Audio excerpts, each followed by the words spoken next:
Selama perang Rusia-Ukraina berkecambuk sampai saat ini, NATO memang belum terlibat konflik secara langsung dengan Rusia. Tetapi yang menarik, walaupun Rusia terus dihantam oleh berbagai sanksi ekonomi yang diberikan oleh Amerika dan NATO, tapi kenyataannya, Rusia seakan tidak peduli dengan sanksi yang menimpanya. Justru sebaliknya, kepanikan terjadi di negara Uni Eropa dan anggota NATO itu sendiri. Ini terjadi ketika Rusia mulai memainkan kartu asnya, yaitu mengancam pemblokiran pasokan energi ke seluruh negara Eropa yang ikut campur dalam tindakannya mensuplai persenjataan ke Ukraina. Sudah sejak lama, Rusia memang telah mengendalikan pasokan energi ke hampir seluruh negara Eropa, termasuk negara anggota NATO.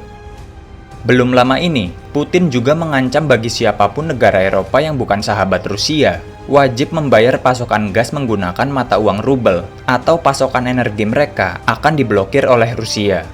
Bila ini terjadi, maka kemunduran ekonomi akan berbalik kepada NATO itu sendiri. Alhasil, NATO akhirnya terpaksa harus menggadaikan harga dirinya dan setuju untuk membayar gas Rusia dengan mata uang rubel. Hal ini membuat beberapa anggota NATO harus berpikir ulang jika ingin menjatuhkan sanksi kepada Rusia, maka akan ada resiko besar setelahnya. Di satu sisi, perintah yang diberikan kepada NATO jelas, yaitu harus terus menjegal gerak Rusia di Ukraina dengan sanksi ekonomi. Belakangan, Jerman mulai bersuara karena Jerman adalah salah satu anggota NATO yang akan terdampak paling parah. Kini di antara anggota NATO itu sendiri, mulai terjadi ketidaksepahaman dengan agendanya sendiri.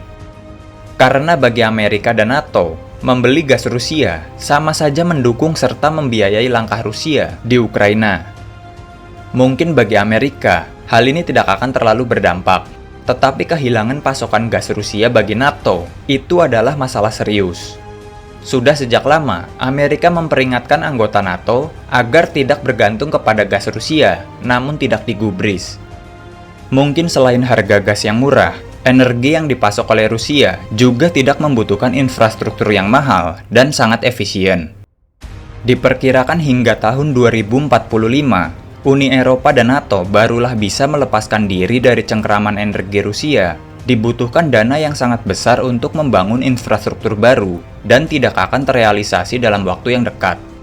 Ini adalah waktu yang sangat lama, sementara sekarang konflik Rusia-Ukraina justru pecah. Saat ini, anggota NATO sudah melakukan sedikit upaya, yaitu mengimpor gas alam cair dari Amerika dan Qatar.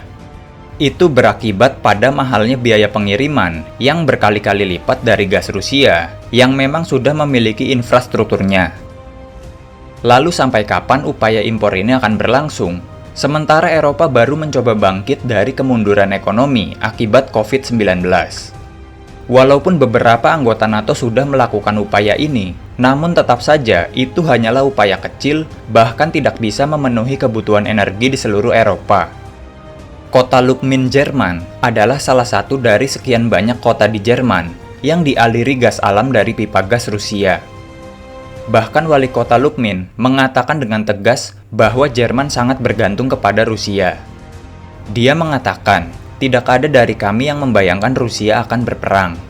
Sekarang Rusia adalah salah satu pemasok utama gas kami, dan itu bukan sesuatu yang bisa kami ubah dalam semalam. Rusia sepertinya tidak terlalu khawatir, mengingat masih ada Cina dan India yang menjadi raksasa ekonomi, serta negara lain seperti Indonesia, yang sudah mengambil kebijakan dengan membeli gas Rusia lewat Pertamina. Ini pula yang terjadi belum lama ini, membuat kapal tanker Pertamina ditahan oleh aktivis Greenpeace di lepas pantai Denmark. Akibat kapal Pertamina membeli dan membawa gas Rusia untuk dipasok kepada rakyat Indonesia. Ketidaksukaan Barat terhadap Rusia sepertinya kini mulai banyak menyenggol kepentingan negara lain, termasuk Indonesia. Sekarang banyak negara di luar Amerika dan NATO yang siap melakukan kerjasama dengan Rusia dengan tidak menggunakan mata uang dolar dalam transaksinya. Hal ini dianggap sebagai kesempatan emas bagi negara di luar Amerika dan NATO untuk mengambil keuntungan ekonomi yang besar dengan bekerja sama dengan Rusia di tengah konflik yang terjadi. Sehingga mata uang lain selain dolar bisa ikut melejit seperti yang terjadi saat ini pada mata uang rubel Rusia. Mungkin pada akhirnya, kebijakan Amerika dan NATO dengan memberikan sanksi bertubi-tubi kepada Rusia, kedepannya justru menjadi senjata makan tuan bagi anggotanya sendiri.